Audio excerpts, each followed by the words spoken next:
Hola, bienvenidos a un episodio más de Abogacía Trabajando.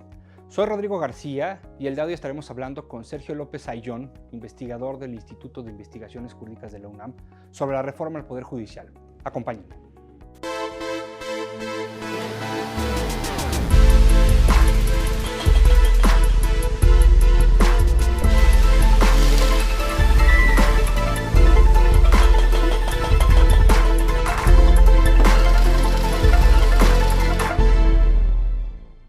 Estimado Sergio, bienvenido a Abogacía Trabajando, este espacio de la Barra Mexicana de Abogados. Para mí es un gusto y un honor tenerte como investigador, por supuesto, y para conversar además de este tema, bueno, que lleva varias semanas, seguirá, por supuesto, llegaremos a septiembre, el mes clave, todo el tema de la reforma al Poder Judicial, en donde, por supuesto, tú has participado en distintos escenarios, en distintos foros, has emitido opiniones. Sabemos, por supuesto, que es una reforma compleja, sí. Yo creo que también siempre cambios que sumen a favor son bienvenidos. Realmente no sé si sea la reforma correcta o adecuada para lo que se busca, sobre todo porque me parece que en el discurso, concretamente del Ejecutivo, pues quizá lo centra mucho al tema penal, ¿no? En donde que los jueces liberan a delincuentes en 24 horas, pero deja de lado a lo mejor un poco otras áreas. ¿Qué pasa con la materia civil, la materia familiar, la materia laboral, etcétera? Es decir, toda la parte de impartición de justicia. En este sentido, Sergio, te preguntaría, ¿qué implica la reforma al Poder Judicial que se propone y por qué debería interesarnos a todos? Porque sobre todo, quizá la gente diga, bueno, yo no soy abogado, no soy abogada, no tengo ningún problema legal y pues no me interesa, porque quizá es un tema Estado de Derecho. ¿Por qué tendría que importarnos y qué implica? Gracias, Rodrigo. Gracias por invitarme al programa. Qué gusto estar aquí con los amigos de la barra.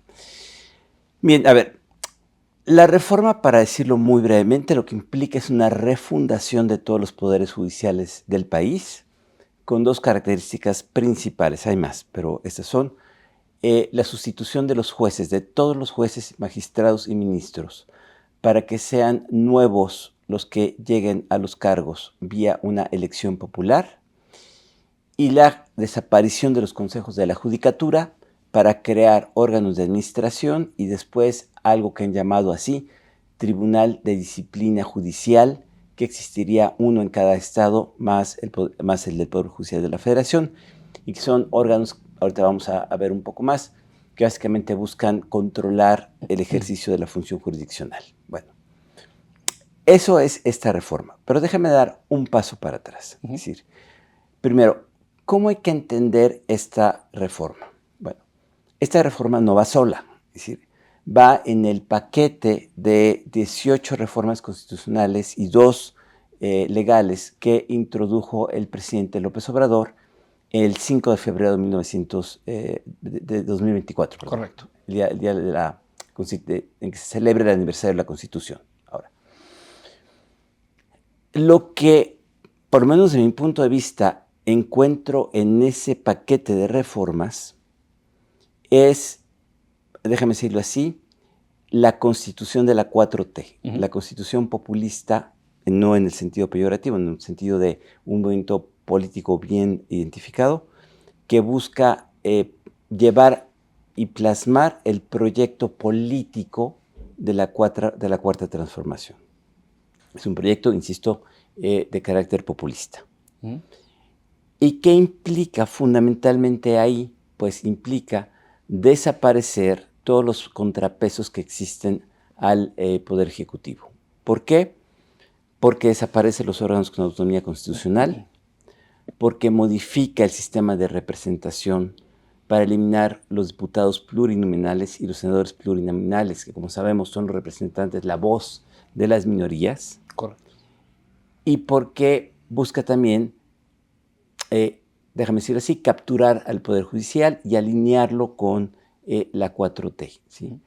Entonces busca, insisto, desaparecer todos estos contrapesos para concentrar el poder en el Ejecutivo, quien sería en ese sentido el representante del pueblo que ha hablado a través de todo esto.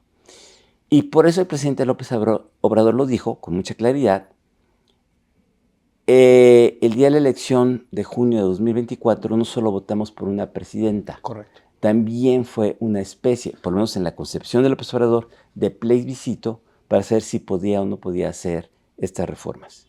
Y como en principio va a tener mayoría calificada, entonces políticamente lo han entendido y lo quieren entender como un mandato para reformar la Constitución, la arquitectura constitucional y darle un nuevo cariz, ¿no? Correcto. Esto por un lado. Entonces, básicamente, desde esa perspectiva, esta reforma lo que busca es alinear a los jueces de todo el país con la 4T y entonces tener, digamos, una lectura de la ley, de la Constitución, favorable a los principios, a los intereses de la 4T. No hay que olvidar que la Corte en varias decisiones declara inconstitucionales algunas de las propuestas de López Obrador y entonces esto le molesta mucho e identifica, particularmente en la Suprema Corte, ¿sí?, un obstáculo al cambio. Bueno, ahora, por otro lado, reforma judicial. Mira, aquí yo quiero ser muy enfático. Sí urge una reforma judicial en el país. Es decir, todos los diagnósticos, todos los indicadores, todos los estudios académicos que hemos venido realizando, no de ahorita, desde hace por lo menos 20 años, nos indican básicamente que el acceso a la justicia para la mayor parte de los mexicanos no existe. Correcto. ¿Sí? Entonces, la conflictividad social, que es muy alta, particularmente en los años recientes, no encuentra una salida adecuada por la vía de los tribunales, particularmente en las entidades federativas. Es decir, yo creo que el problema central de la justicia no está en la justicia federal, está en la justicia local. Y ahí son 32 poderes judiciales, son 32 realidades, son 32 condiciones muy distintas unas a otras, pero en general yo diría que hay problemas de captura, hay problemas de corrupción, hay problemas de falta de recursos. Es un conjunto de problemas que son los que tendríamos que estar pensando y atacando si queremos tener una mejor justicia en el país. Un solo dato creo que me ayuda a ilustrar esto. Todos los poderes judiciales de las entidades federativas, incluyendo la Ciudad de México, este año tuvieron más o menos 40,000 millones de pesos de presupuesto. El Poder Judicial tuvo 72,000 millones de presupuesto, es decir, casi el doble. Sí, claro. Y sin embargo, la carga de trabajo, es decir, los juicios de carácter ordinario, civil, mercantil, familiar, penal, se encuentran en los estados, que en 2022, según datos del INEGI, tuvieron 2 millones de juicios, se iniciaron 2 millones de procedimientos contra más o menos 1,200,000 que se iniciaron en el Poder Judicial Federal. Yo sé que no son equiparables, claro, pero más o menos esa es la distribución. Entonces tendríamos que estar invirtiendo mucho más, capacitando mucho más, solucionando los problemas de gobernanza mucho más en los poderes judiciales estatales y abriendo alternativas, medios alternativos, centro de justicia comunitario, algo que a la gente le diera, en efecto, acceso a la justicia. Y si quieres ahora lo platicamos con más detalle, la reforma que está proponiendo López Obrador no tiene ese propósito. Es decir, no tiene una sola incidencia en esa, más que la demagógica propuesta de que los juicios tienen que ser concluidos en 6 meses. Eso, sí. Tú ya sabemos que no es posible. Y coincido plenamente, Sergio, en todo lo que has explicado. Sobre todo me parece importantísimo lo que has mencionado, porque creo que por ahí puede haber cierta confusión, es lo que a lo mejor no ha quedado claro. Más allá de que incluso ya ha sido en encuestas y que mucha gente, por supuesto, ni siquiera conoce de qué va la reforma, no conoce ni qué es el Poder Judicial, no conoce prácticamente para qué está un juez, un magistrado, un ministro. Simplemente es dejarse llevar un poco por el discurso y que sí es necesario un cambio. Concuerdo, sí, se tiene que ajustar y como decía al inicio, todo lo que sume siempre es bienvenido. Y me parece que esa parte, porque al final del día la justicia cotidiana, esta parte en donde cualquier ciudadano como nosotros que tienes a lo mejor un inmueble y tu arrendatario te deja de pagar la renta, pues a quien vas a ir a pedir, digamos, el apoyo en la demanda, pues al juez local, en la Ciudad de México, en el Estado de México, en Baja California, en donde toque, no en el Poder Judicial Federal, Claro. en donde pues, llegar a esas instancias no solo es más costoso definitivamente, sino pues obviamente tienes que ir avanzando en distintas etapas. Y creo que ahí es en donde, claro, hay una corrupción, como tú también lo has mencionado, lo sabemos, muy marcada, concretamente en los poderes judiciales locales. Te quería preguntar dos cuestiones. Una, la tocaste un poco al final del comentario, saber si esta reforma realmente entonces solucionará el problema de la corrupción y del acceso a la justicia, por un lado, porque a mí me parece que no. Quiero, por supuesto, que nos des tu punto de vista en ese sentido. No, es decir, y aquí soy definitivo, categórico, perdón. No, porque ninguna de las medidas permite o amplía el acceso a la justicia. Hay una sola disposición, la comentaba hace rato, que dice que todos los juicios se tienen que resolver en 6 meses, ¿no? Nada más viendo el rezago, es decir, esto no va a ser, no es viable, ¿no? Además dice, 6 meses, y si no resuelven, van a tener que ir al Tribunal de Disciplina Judicial. ¿Qué quiere decir? Que dice una de dos cosas, o que se va a hacer una justicia casi de barandilla, ¿sí? Pero, en fin, con todos los problemas que eso tiene, so pena de que luego venga el tribunal a disciplinar y a castigar a los jueces que no lo hacen, ¿no? O bien, pues va a ser simplemente demagogia. Pero, insisto, el acortar por decreto los tiempos de un juicio no es una buena solución y tampoco va a generar mayor acceso. Correcto. La única disposición en todo el conjunto de reformas que propone que tiene que ver con esto. Entonces, no. Va a ser una reforma con alto costo. No solo judicial, sino político y económico, y que no va a generar mayor y mejor acceso a la justicia, ni una mejor justicia en el país. Es decir, esto creo que hay que insistir e insistir e insistir en ello, porque la narrativa es muy fácil, la narrativa va ganando, ¿sí? ¿Por qué? Claro. Pues sí, digo, no necesitábamos las encuestas de Sheinbaum, ¿no? Ya sabíamos que hay una mala percepción de la justicia desde hace mucho tiempo, ¿no? Incluso el último ejercicio que está haciendo la Corte en este momento, estos diálogos por la justicia y la seguridad, pues lo primero que brinca cuando uno ve los resultados es que la gente dice que no tiene confianza, que los servicios son malos, que no sabe a quién acceder. Es decir, esto que ya veníamos identificando desde la consulta de justicia cotidiana, y ya antes también ya había estudios que indicaban esta situación, ¿no? Por ejemplo, los trabajos sobre cultura constitucional que hizo el Instituto de Investigaciones Jurídicas, está perfectamente claro que la gente ni cree claro, ni tiene acceso y tiene una muy mala opinión de los jueces, o en general del aparato judicial, es decir, ¿no? Entonces, pues no es sorpresa, pero digamos, esta intuición de la gente que tiene una razón de ser y que tiene efectivamente, es decir, corresponde con un problema real que existe, no está siendo atendida por esta reforma. Tendremos que hacer muchas otras cosas para poder hacer una buena reforma judicial, pero ninguna de ellas está contenida en la reforma. Correcto.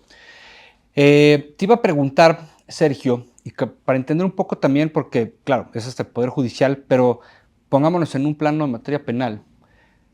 ¿Qué haría falta también, por ejemplo, con el tema policías, el tema ministerios públicos, el tema fiscalías? Porque además, ok, pues llega el juez y entonces luego, si el presidente dice ya lo liberaron, pues sí, porque a lo mejor no estuvo bien integrada desde un inicio. Es decir, ¿qué haría falta también en esa otra parte? Claro.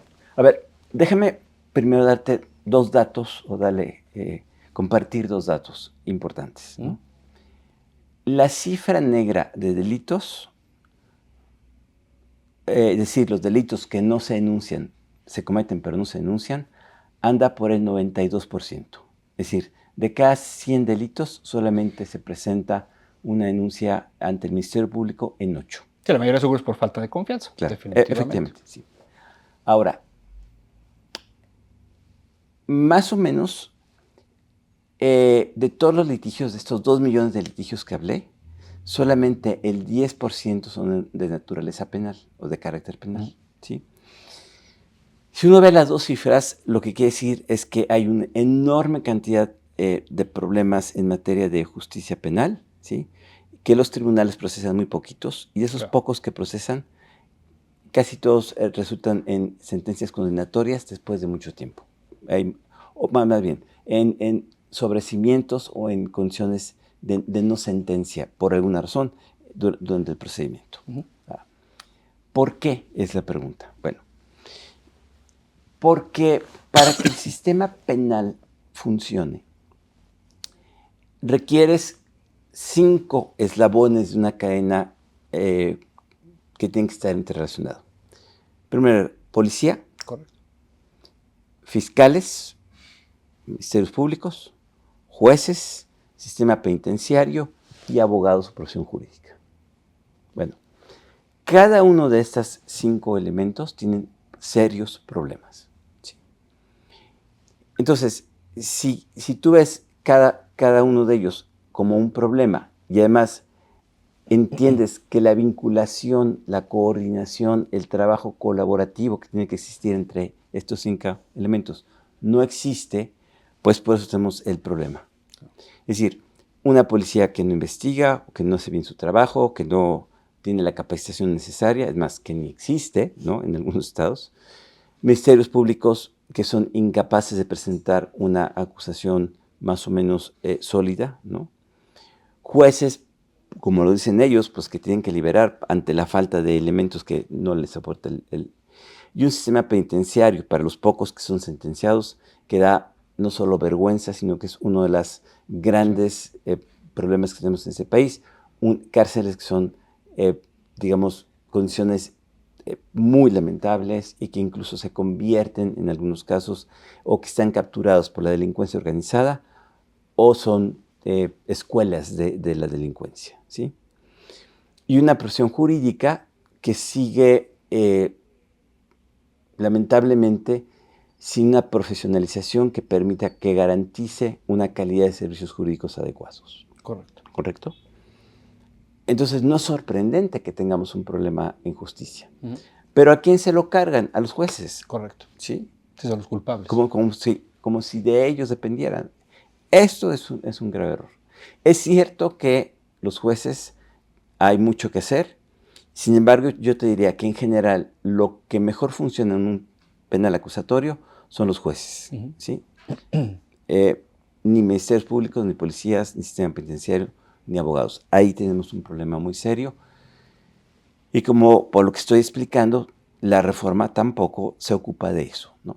Es decir, la reforma simplemente cree o piensa o propone que con jueces electos popularmente vamos a resolver ese problema. Muy equivocados. Al contrario, va a ser mucho más grave. Totalmente de acuerdo, Sergio. Justo sobre ese punto, para meternos en uno de los pilares fundamentales de la reforma, en donde, pues sí, mucha gente dice que están a favor, etc. Pongámonos en el supuesto en que la reforma va. Sí. En mi opinión, yo creo que así va a ser, y yo creo que todos estos ejercicios que están haciendo es un poco para legitimar simplemente, decir, escuchamos a todas las voces. Va la reforma y entonces viene la elección popular de jueces, magistrados, ministros, más allá de que los ministros también el encargo sea menor, los años, etcétera, etcétera. ¿Quién se va a encargar de la capacitación? ¿Qué va a pasar, como tú dices, con todo ese rezago de pasar, digamos, a lo mejor de la estafeta de uno a otro?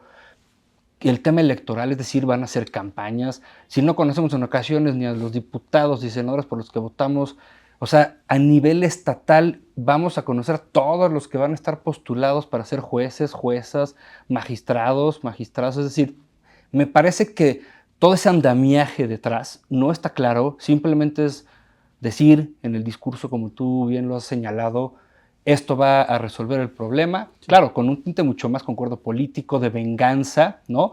Pero, ¿qué va a pasar con esa capacitación a todas estas personas juzgadoras nuevas? Sí.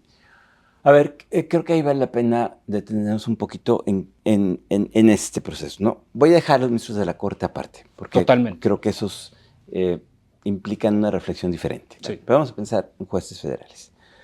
Lo que dice la reforma es que, y aquí es importante porque aquí esto de la elección popular tiene su importante matiz. No es que cualquiera se pueda presentar. ¿Sí?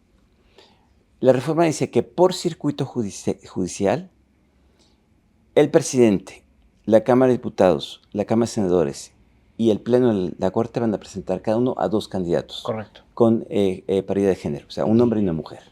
¿Sí?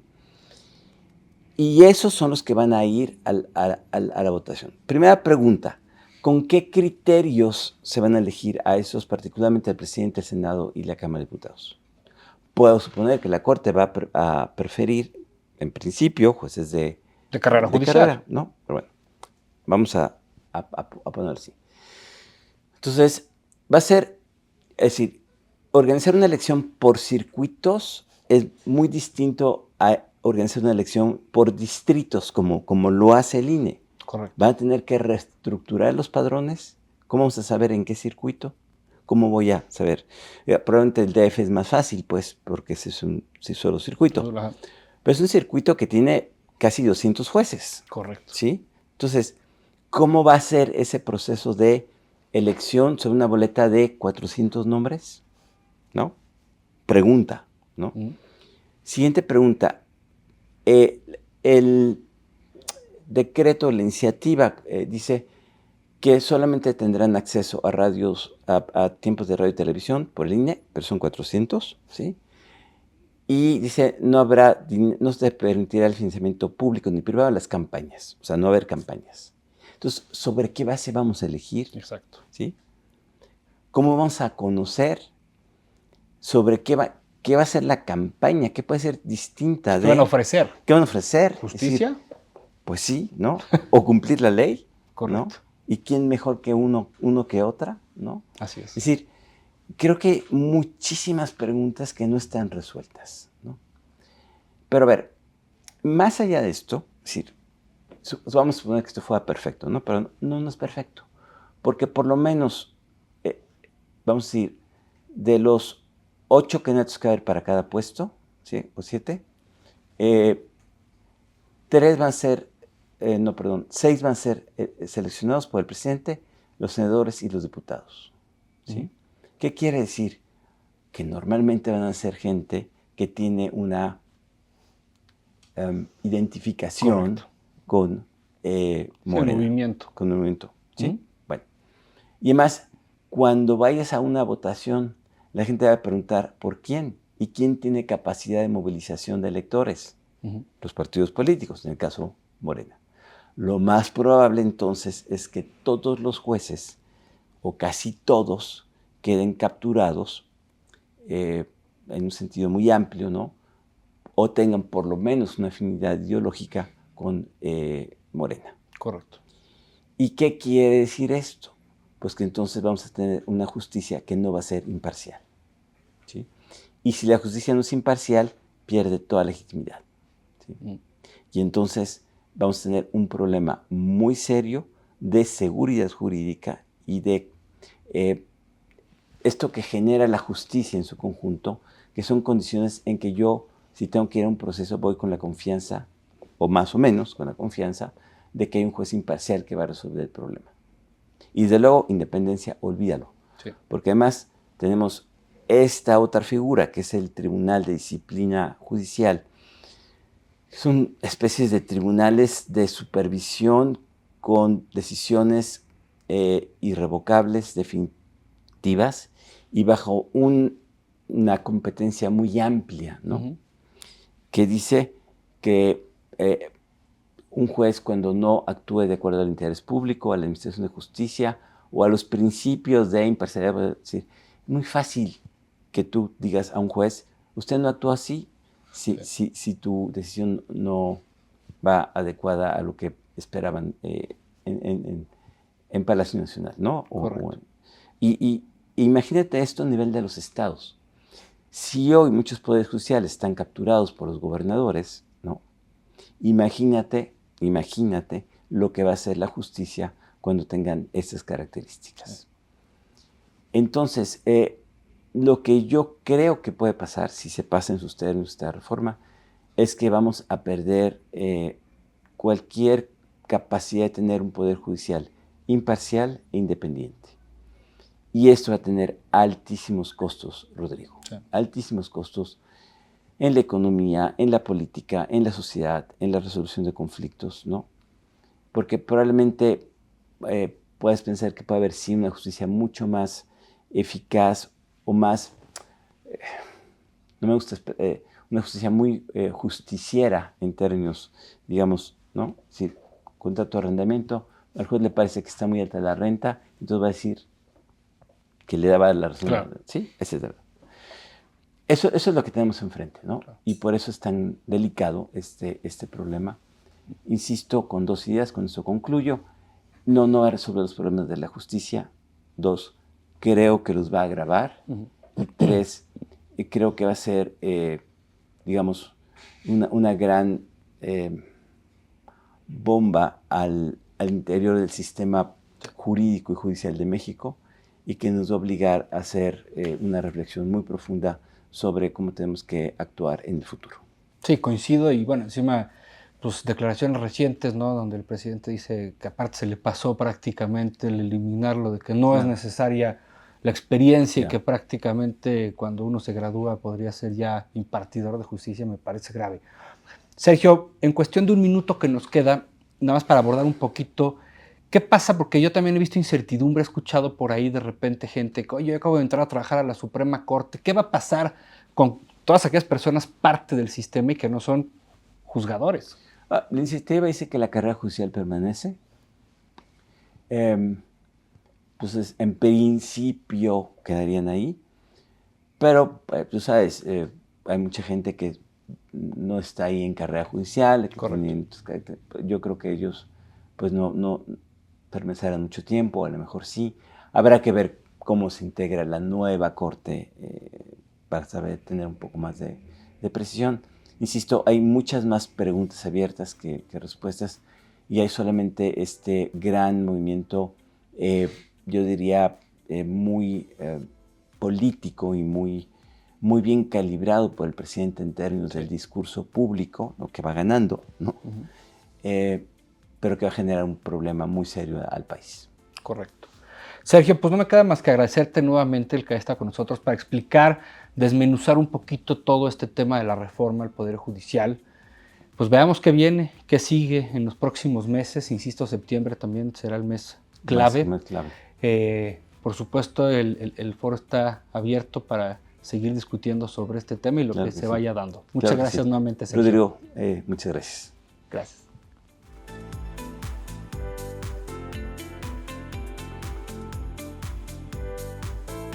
Muchas gracias por habernos acompañado a otro episodio más de Abogacía Trabajando. Con este tema importantísimo, ya nos decía Sergio las implicaciones realmente de qué va esta reforma, que en su opinión, concuerdo con él, por supuesto no va a erradicar el tema de la corrupción, no permite un acceso a la justicia como es lo que tendríamos que estarnos preocupando hoy en día. Veamos cómo se va desarrollando este tema con los foros que se están organizando y veamos en septiembre sobre todo qué sucede. Los espero en el siguiente episodio de Abogacía Trabajando.